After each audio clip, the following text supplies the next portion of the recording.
बार लक्ष्मी और धर्म में बहस हो जाती है। लक्ष्मी कहती है मैं बरी हूँ और धर्म कहता है मैं बरा हूँ। दोनों लोगों में जोरदार बहस होती है। तब लक्ष्मी कहती है हमें भगवान शिव के पास जाना चाहिए, वहीं इसका फैसला करेंगे। तब धर्म ने कहा ठीक है। दोनों लोग भगवान शिव के पास गए। भगवान शिव उन दोनों को आते देख खड़े हो गए और हाथ जोड़कर बोले हे माँ लक्ष्मी, हे धर्म, मैं आप लोग की क्या सेवा कर सकता हूँ। अगर आप यह कहानी सुन रहे हैं तो पूरा सुनिए।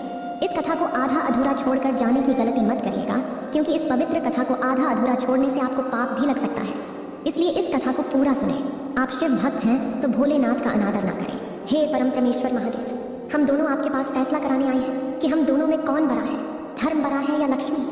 ये बात सुनते ही भगवान शिव सोचने लगे, अगर मैं कहता हूँ धर्म बड़ा है तब लक्ष्मी माँ मेरा साथ छोड़ देगी। अगर मैं कहता हूँ कि लक्ष्मी बड़ी है तो धर्म मेरा साथ छोड़ देगा। तब भगवान शिव ने एक युक्ति निकाली और कहा कि माँ मुझसे भी अच्छा फैसला, मुझसे भी सही फैसला एक राजा कर सकता है। तब माँ लक्ष्मी ने कहा वो कौन व्यक्ति है। तब भगवान शिव ने कहा पृथ्वी लोक पर ही एक राजा है, विक्रमादित्य, आप उसके पास जाइए। वह राजा बहुत ही धर्मपरायण और बहुत ही दयालु और बहुत ही उपकारी है। वह आपके इस फैसले का निर्णय करेगा कि आप दोनों में से कौन बड़ा है। ये बात सुनते ही माँ लक्ष्मी कहती है ठीक है, हम उन्हीं के पास जाते हैं। अब धर्म और लक्ष्मी महाराजा विक्रमादित्य के पास पहुंच जाते हैं। जब महाराजा विक्रमादित्य माँ लक्ष्मी और धर्म को अपने सामने देखते हैं तो हाथ जोड़ के उन्हें सिंहासन पर बैठाते हैं और कहते हैं कहिए आप लोग की मैं क्या सेवा कर सकता हूँ। हे राजन, मैं और धर्म आपके पास आए हैं, मैं आपके पास आए एक फैसला कराने। तब राजा ने कहा क्या फैसला है। तब धर्म ने कहा हे राजन, आप इसका फैसला कीजिए कि मैं बड़ा हूँ या लक्ष्मी, क्योंकि अगर धर्म ना रहे तो आदमी का जीवन व्यर्थ है, जीने का कोई महत्व नहीं। बिना धर्म के मनुष्य एक लाश के समान है। मनुष्य के जीवन में पूरी तरह खाली बना जाता है अगर धर्म ना रहे तो। तब माँ लक्ष्मी कहती है कि हे राजा, अगर लक्ष्मी ना रहे, धन ना रहे तो मनुष्य का जीवन नरक हो जाता है। उसे दर दर की ठोकरें खानी पड़ती हैं, उसे गरीबी में जीवन यापन करना पड़ता है, वो दरिद्र हो जाता है, उसे अथाह दुख मिलता है। तब राजा विक्रमादित्य ने उन दोनों लोग का बात सुना और फिर उन्होंने कहा ठीक है, मैं आप दोनों की बातों को ध्यान से सुना और समझता हूँ। इसीलिए तब राजा विक्रमादित्य ने सोचा कि अगर मैं महालक्ष्मी को मना करता हूँ, कहता हूँ कि नहीं मुझे धर्म बड़ा है, आप नहीं, तब माँ लक्ष्मी मेरा साथ छोड़ देंगी, मुझसे रुष्ट हो जाएंगी। अगर मैं यह कहता हूँ कि लक्ष्मी बड़ी है तब धर्म मेरा साथ छोड़ देगा, जो कि मेरे लिए अत्यंत प्रिय है। मेरा धर्म ही मेरे लिए सब कुछ है। तब अंत में आकर महाराजा विक्रमादित्य ने निर्णय सुनाया और कहा कि आप दोनों ध्यान से सुनिए। मेरे लिए धर्म बहुत ही महत्वपूर्ण है, धन से श्रेष्ठ धर्म है, क्योंकि अगर धर्म ना हो तो व्यक्ति के जीने का कोई महत्व नहीं, उसके जीवन में कोई रस नहीं रहता। अगर धर्म ना हो तो वह मनुष्य पशु समान होता है, उसके मनुष्य योनि में जन्म लेने का कोई फायदा नहीं। एक बार के लिए अगर धन ना हो तो भी आदमी जीवित रह सकता है, वह गरीबी में जीवन यापन कर सकता है। धन ना रहे तो भी मनुष्य से रूखी सूखी जो भी कुछ खाकर रह सकता है, अपना जीवन गुजार सकता है। लेकिन अगर धर्म ना हो तो व्यक्ति के जीने का कोई महत्व नहीं है। इसलिए मैं धर्म को चुनता हूँ, मेरे लिए धर्म ही बहुत बड़ा है। राजा विक्रमादित्य की बात सुनकर माँ लक्ष्मी बहुत ही क्रोधित हो जाती है और कहती है हे राजन, तुम्हें अपने आप पर बहुत घमंड है, तुमने मेरा अनादर किया, तुमने धर्म को चुना, इसलिए मैं तुमसे दूर हो जाती हूँ। आज के बाद तुम कंगाल हो जाओगे। ये कहते ही माँ लक्ष्मी वहाँ से चली जाती है। राजा विक्रमादित्य का साथ छोड़ देती है और धर्म महाराजा विक्रमादित्य के साथ हो जाता है। तब देखते ही देखते कुछ ही देर में राजा विक्रमादित्य एकदम से कंगाल और एकदम से गरीब हो गए थे, लेकिन उनका एक घोड़ा और तलवार शेष रह गया था। अब राजा विक्रमादित्य सोचते हैं मेरा यहाँ रहने का कोई महत्व नहीं है, मुझे यहाँ से आगे चलना चाहिए। विक्रमादित्य घोड़े पर सवार होते हैं और तलवार लेकर आगे निकल जाते हैं। रास्ते में जाते जाते उन्हें ध्यान आता है कि रास्ते में ही मेरी बहन है और मुझे बहुत तेज भूख लगी है और मुझे विश्राम की भी आवश्यकता है। इसलिए उन्होंने सोचा कि मैं अपने बहन के पास रुककर कुछ खा पी लूँ और विश्राम कर लूँ, फिर आगे का सफर तय करूँगा। जब राजा विक्रमादित्य अपनी बहन के महल के पास पहुँचते हैं तब उस महल के पहरेदार और सैनिक विक्रमादित्य के बहन के पास जाते हैं और कहते हैं कि आपका भाई आपसे मिलने आ रहा है। उस बहन ने पूछा कि मेरा भाई किस हालत में आ रहा है। उन सैनिकों ने कहा कि हे महारानी, आपका भाई घोड़े पर सवार है और फटेहाल हालत में आ रहा है, उसके कपड़े गंदे हैं, मैले हैं और फटे हुए हैं। ये बात सुनते ही राजा विक्रमादित्य की बहन ने कहा तुम उसे घोड़े के अस्तबल में रुकने को कहना, वहीं उसके बैठने और विश्राम करने की व्यवस्था कर दो, मैं कुछ देर बाद आती हूँ। जब राजा विक्रमादित्य अपनी बहन के महल के अंदर पहुँचते हैं तब दरबारियों ने और सैनिकों ने उन्हें अस्तबल में ठहराया, जहाँ घोड़े बांधे जाते हैं, जहाँ घोड़ों के रहने की व्यवस्था होती है। राजा विक्रमादित्य यह देखते हुए भी कुछ नहीं बोलते, चुपचाप बैठते हैं और अपनी बहन के आने का इंतजार करते हैं। जब उनकी बहन उनके पास आती है तो उन्हें खाने के लिए एक सूखी रोटी लेकर आती है। यह देखते ही महाराजा विक्रमादित्य की आंखों में आंसू आ जाते हैं, लेकिन तो भी वो कुछ नहीं कहते हैं। बहन, तुम रोटी तो ले आई हो, लेकिन पानी ले आओ, मुझे प्यास लगी है। अब विक्रमादित्य की बहन पानी लाने के लिए जाती है और वो राजा उस रोटी को जमीन के अंदर गड्ढा खोद के उसमें डाल देता है और कहता है, हे धरती माँ, इसे सही सलामत इसी प्रकार रखिएगा, मैं फिर से एक बार आऊँगा और आपसे इस रोटी की मांग करूँगा तो आप मुझे दे दीजिएगा। धरती माँ ने उसे अपने अंदर समाहित कर लिया। फिर क्या था, राजा विक्रमादित्य किसी से बिना बताए चुपचाप वहाँ से निकल जाते हैं और आगे का सफ़र तय करते हैं। रास्ते में चलते चलते उनके मित्र का घर आता है तो वो सोचते हैं कि यह मेरा बहुत ही प्रिय और बहुत ही घनिष्ठ मित्र है, मैं इसके पास जाता हूँ, इसके पास कुछ भोजन करके विश्राम कर लूँगा। विक्रमादित्य के मित्र ने देखा कि मेरा मित्र आया है तो उसने विक्रमादित्य का खूब स्वागत किया और उसे भोजन करने के लिए कहा। जिस स्थान पर राजा विक्रमादित्य भोजन करने के लिए बैठते हैं उन्हीं के पीछे एक खूंटी था। खूंटी पर ही 9 लखा हार टंगा हुआ था। जैसे ही राजा विक्रमादित्य एक निवाला अपने मुंह में डालते हैं, वो जो खूंटी होती है अपने अंदर उस हार को समाहित करने लगती है, निगलने लगती है। यह बात देखते ही राजा विक्रमादित्य समझ जाते हैं कि ये जो हो रहा है माँ लक्ष्मी की वजह से हो रहा है। वो मुझसे रुष्ट है और बहुत ही क्रोधित है, वही यह सब कर रही है। इसी तरह करते करते जब वो पूरा भोजन खत्म करने लगते हैं तब वो खूंटी पूरी तरह से उस हार को अपने अंदर निकल जाती है। जब उस दोस्त की पत्नी यह देखती है कि उसका 9 लखा हार खूंटी से गायब है तब वह विक्रमादित्य पर चोरी का इल्ज़ाम लगाने लगती है और कहती है, आपने ही मेरे हार को चुराया है, आप कंगाल हो गए हैं, इसलिए आपके मन में चोरी का भाव आ गया, इसलिए आपने मेरे हार को चुरा लिया। लेकिन उस दोस्त ने कहा कि नहीं, मेरा मित्र कभी चोरी नहीं कर सकता, क्योंकि मैं इसे बचपन से जानता हूँ, ये कभी चोरी कर ही नहीं सकता। उस मित्र के लाख समझाने के बाद भी उसकी पत्नी नहीं मानती और राजा विक्रमादित्य को अपने घर से बाहर निकाल देती है। इतना सब होने के बावजूद भी राजा विक्रमादित्य कुछ नहीं कहते और शांत होकर घर से बाहर निकल जाते हैं और आगे का सफ़र फिर तय करने लगते हैं। अब चलते चलते उन्हें रात हो जाती है और वो सोचते हैं कि रात में सफ़र करना ठीक नहीं है, हम सुबह में सफ़र करेंगे। यह सोचकर राजा अपने घोड़े को खड़ा करते हैं और अपनी तलवार को लेकर एक पैर के नीचे बैठ जाते हैं। कुछ ही देर बाद उन्हें नींद आ जाती है और उसी स्थान पर 2 चोर चोरी करके आते हैं और पीछे से राजा के सैनिक उनके पीछे पीछे आ रहे हैं, क्योंकि उन चोरों ने ही राजा के राजमहल में चोरी किया था। यह सब देखकर वे दोनों चोर डर जाते हैं, सोचते हैं कि सैनिक अब हमारे करीब आ गए हैं, हमें पकड़ लेंगे। तब उन चोरों ने चोरी किए हुए धन को महाराज विक्रमादित्य के पास ही छोड़कर वहां से भाग जाते हैं। जब सैनिक राजा विक्रमादित्य के पास आते हैं तो देखते हैं कि इतना सारा धन पड़ा हुआ है, तो वह सोचते हैं कि यही चोर है। विक्रमादित्य को गिरफ्तार कर लिया जाता है, उन्हें कैद करके राजा के पास लेकर जाता है। राजा यह सब चीजें देखकर बहुत ही क्रोधित होता है। इस बात से गुस्सा होकर राजा ने आदेश दे दिया कि इस व्यक्ति का हाथ और पैर काट दिया जाए, इसे अपंग बना दिया जाए। इतना सुनने के बाद भी विक्रमादित्य अपने सफाई में कुछ नहीं कहते, मौन रहते हैं। राजा के सैनिकों द्वारा विक्रमादित्य का हाथ और पैर काट दिया जाता है। राजा ने फिर आदेश दिया कि इसे नगर के ही चौराहे पर बैठा दिया जाए, ताकि लोग देखें और इससे सबक लें कि हमारे राज्य में चोरी करने का क्या परिणाम होता है। राजा के सैनिक विक्रमादित्य को उठाकर नगर के ही चौराहे पर बैठा देते हैं। अब हर रोज उस चौराहे के पास से गुजरता, विक्रमादित्य को देखकर उन्हें थूकता और उन्हें गालियां देता और कहता कि ये तो चोर है, चोरी करेगा तो ऐसा ही फल पाएगा ना। यह कहते हुए लोग वहां से गुजर जाते चले जाते हैं। लेकिन एक दिन की बात है, एक दिन उसी रास्ते से एक ग्वाला घी की मटकी लिए हुए जा रहा था। वह बहुत ही दयालु था। विक्रमादित्य जब उस व्यक्ति को देखते हैं तो समझ जाते हैं यह व्यक्ति स्वभाव का बहुत ही अच्छा है।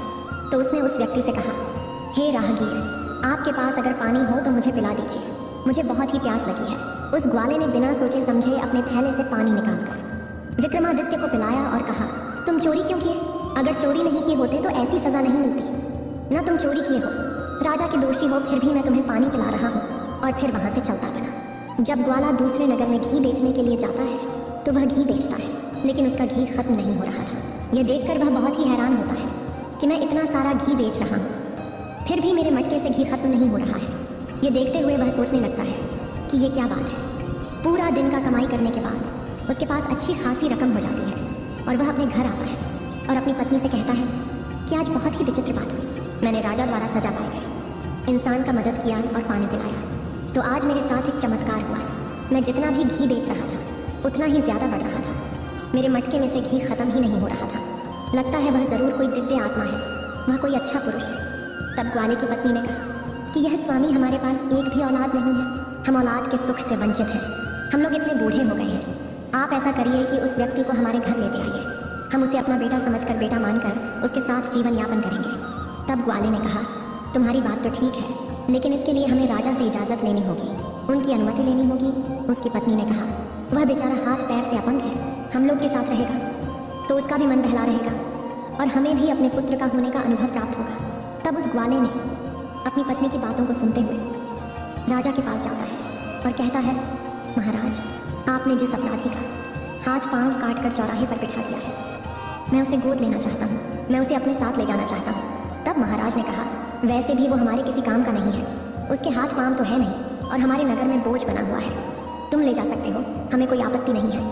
ये सुनते ही ग्वाला भागा भागा जाता है और राजा विक्रमादित्य को अपने नौकर चाकरों की सहायता से अपने घर को लाता है और उन्हें नहला धुलाकर स्वच्छ वस्त्र पहनाता है और भोजन कराता है और कहता है, आज से तुम मेरे पुत्र रहोगे, हमारा कोई संतान नहीं है, हम बूढ़े हो चुके हैं, कम से कम बुढ़ापे में ही हमें संतान का सुख मिलेगा, इसलिए मैं तुम्हें अपने पास लाया हूँ, क्या तुम्हें मेरा बेटा बनना स्वीकार है? राजा विक्रमादित्य ने कहा, हाँ, मुझे आपका पुत्र बनना स्वीकार है। राजा विक्रमादित्य उस ग्वाले के पास उसके लड़के के रूप में रहने लगते हैं। उसी नगर के राजा की जो पुत्री थी वह बहुत विदुषी और बहुत ही दूरदर्शी थी। वह जब भी गाया करती थी दीपक जल जाया करते थे, इसलिए हर शाम को वह गाना गाती, गीत गाती तो पूरे नगर में दीप जल जाते और रात्रि हो जाती। जब सबके सोने का समय होता तो वह राजकुमारी गीत गाकर सारे दियों को फिर से बुझा दिया करती। लेकिन यह सब चीजें राजा विक्रमादित्य देख रहे थे, उन्होंने भी दीपक राग गाकर उन दियों को फिर से जला दिया। ये सारी चीजें जब वह राजकुमारी देखती है तो वह समझ जाती है, दीपक को जलाने वाला और कोई नहीं राजा विक्रमादित्य ही हो सकते हैं, वह इस नगर में है। यह सोचकर वह राजकुमारी बहुत ही प्रसन्न होती है। इसी तरह कुछ दिन बीतते हैं तो राजा अपनी पुत्री का स्वयंवर कराता है। दूर दूर से राजा महाराजा राजा के पास आए होते हैं स्वयंवर के लिए, और उसी समय राजा ने उस ग्वाले को आदेश दिया था कि हमें 100 घड़े घी चाहिए, तुम इसका व्यवस्था करो। अब ग्वाला बहुत ही धर्म संकट में पड़ता है कि राजकुमारी का स्वयंवर है, घी के दीपक जलाने हैं, घी का पकवान बनना है, 100 घड़े घी चाहिए, मैं कहाँ से इतने घी का इंतजाम करूंगा? तब राजा विक्रमादित्य कहते हैं, हे पिताश्री, आप परेशान मत होइए, यह सब मुझ पर छोड़ दीजिए, मैं घी का इंतजाम कर दूंगा। उस ग्वाले ने कहा, हे पुत्र, तुम्हारे पास हाथ पांव नहीं है, तुम कैसे घी का व्यवस्था करोगे? कहाँ जाओगे, कहाँ से लाओगे?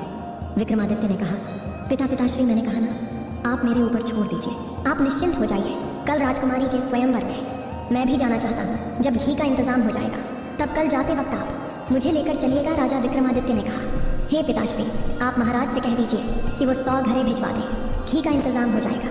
राजा के महल से उसका नौकर 100 घड़े लेकर आते हैं और विक्रमादित्य को दे देते हैं। जब रात्रि का समय होता है तब विक्रमादित्य अपने तपोबल और शक्ति से उन मटकों में घी भर देते हैं। जब सुबह होता है ग्वाला देखता है कि इतना सारा घी तो बहुत प्रसन्न होता है, तब वह जान जाता है ये मेरा पुत्र बहुत ही दिव्य है।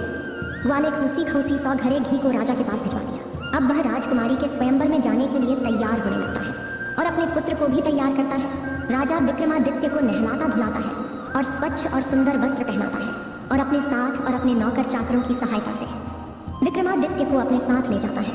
उस राज दरबार में दूर दूर से राजकुमार राजा महाराजा आए हुए थे, सब सिंहासन पर आसीन थे, लेकिन जो राजा विक्रमादित्य थे किसी एक कोने में बैठे हुए थे। जब स्वयंवर का समय आता है तब राजकुमारी उस महल में पधारती है। हाथ में जयमाला लिए हुए राजा विक्रमादित्य का तलाश करने लगती है और सोचने लगती है, मैं विवाह करूंगी तो उन्हीं से करूंगी। मैंने उनका गाना सुना, वह इसी नगर में है, अगर इसी नगर में है तो वह स्वयंवर में जरूर आए होंगे। यह सोचते हुए राजकुमारी उनका तलाश करने लगती है, लेकिन उन्हें राजा विक्रमादित्य कहीं नहीं दिखते। फिर उनकी नज़र कोने में पड़े एक व्यक्ति के पास जाती है। उस व्यक्ति के चेहरे और शरीर से अलग ही आभार प्रकट हो रही थी। यह देखते हुए वह राजकुमारी समझ जाती है कि होना हो यही है राजा विक्रमादित्य, और बिना कुछ सोचे समझे राजकुमारी जयमाला लेकर आगे बढ़ती है और विक्रमादित्य के गले में पहना देती है। उन्हें अपने वर के रूप में चुन लेती है। उस दरबार में आए हुए राजा महाराजा देखते हैं तो क्रोधित हो जाते हैं और महाराज से कहते हैं, महाराज, आपने हमारा अपमान किया। अगर आपको पता ही था कि आपकी पुत्री एक अपंग, एक अपाहिज से शादी करने वाली है, उससे विवाह करने वाली है, तो आप हमें यहाँ पर क्यों बुलाए? आप हमारा अपमान किया। यहाँ बुलाकर तब राजा ने कहा, दूर दराज से आए हुए सभी राजाओं राजकुमारों से विनती किया और हाथ जोड़ कर कहा, हमें माफ करिए, मुझसे गलती हो गई, अब क्या किया जा सकता है? ये नियम है कि कन्या ने जिसके गले में वरमाला डाला है विवाह तो उसी से होगा।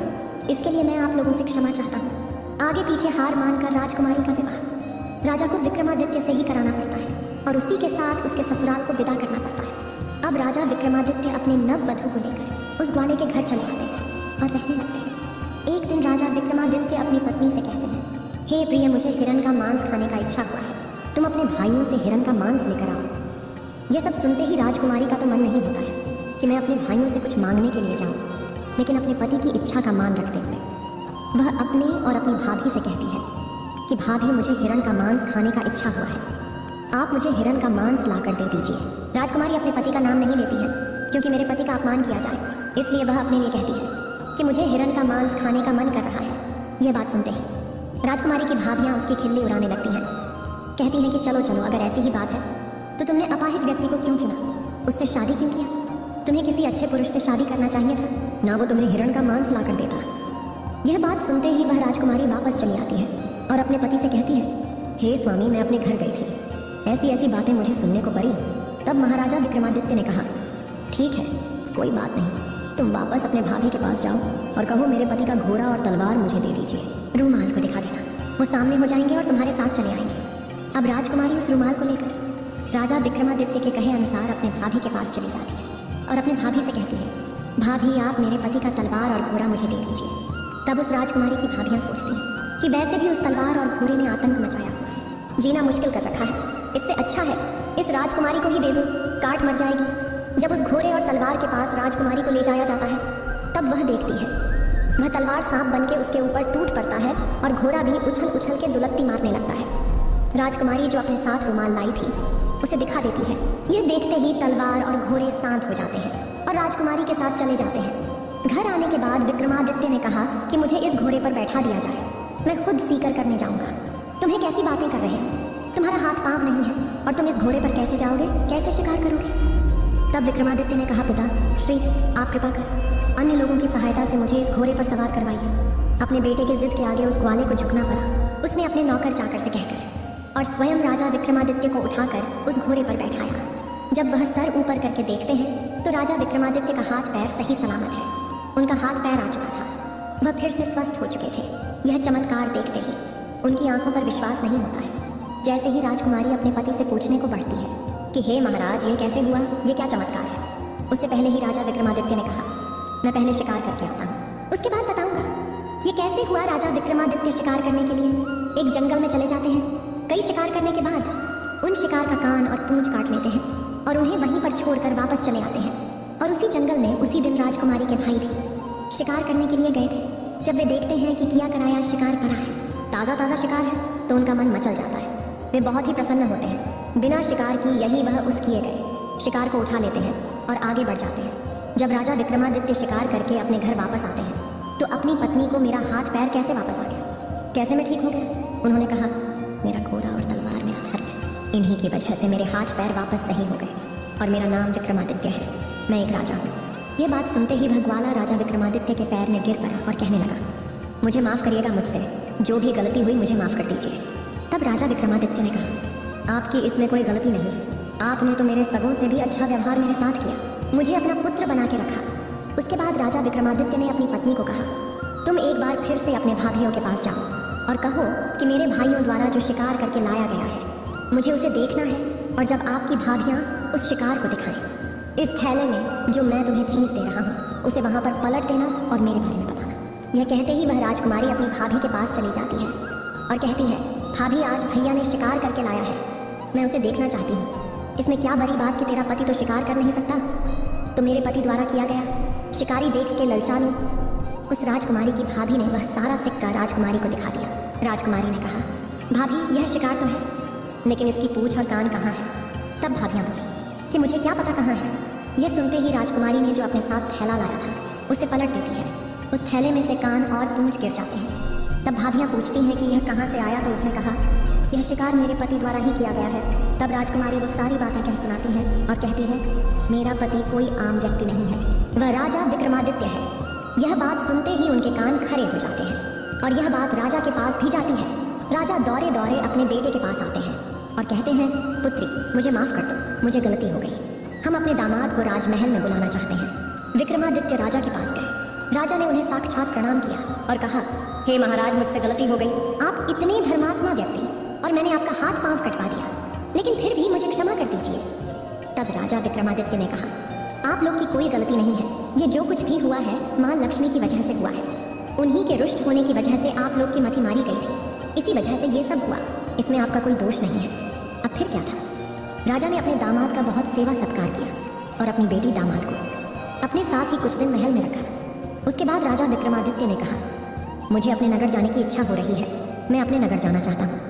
तब राजा ने खूब सारा धन दौलत, लाव लश्कर देकर अपनी बेटी को अपने दामाद के साथ विदा किया। रास्ते में आते समय राजा विक्रमादित्य को अपने मित्र का घर मिलता है और वे अपने मित्र के घर जाते हैं। विक्रमादित्य का मित्र यह देखकर बहुत ही प्रसन्न होता है और सेवा सत्कार करने के बाद विक्रमादित्य के मित्र ने खाने का आग्रह किया।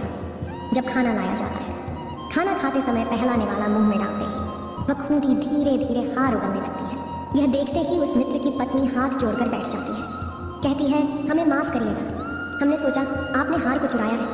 यह 9 लखा हार तो खूंटी पर ही था, खूंटी ही निकल गई थी। मुझे माफ करिए, मैंने आपको चोर कहा, आपने घर से निकाल दिया। तब विक्रमादित्य ने कहा, इसमें आपकी भी कोई गलती नहीं है, ये जो कुछ हुआ मतिभ्रम के कारण हुआ। माँ लक्ष्मी मुझसे रुष्ट थी, इसीलिए हुआ है, और अपने मित्र को क्षमा करते हुए राजा विक्रमादित्य वहां से विदा लेते हैं।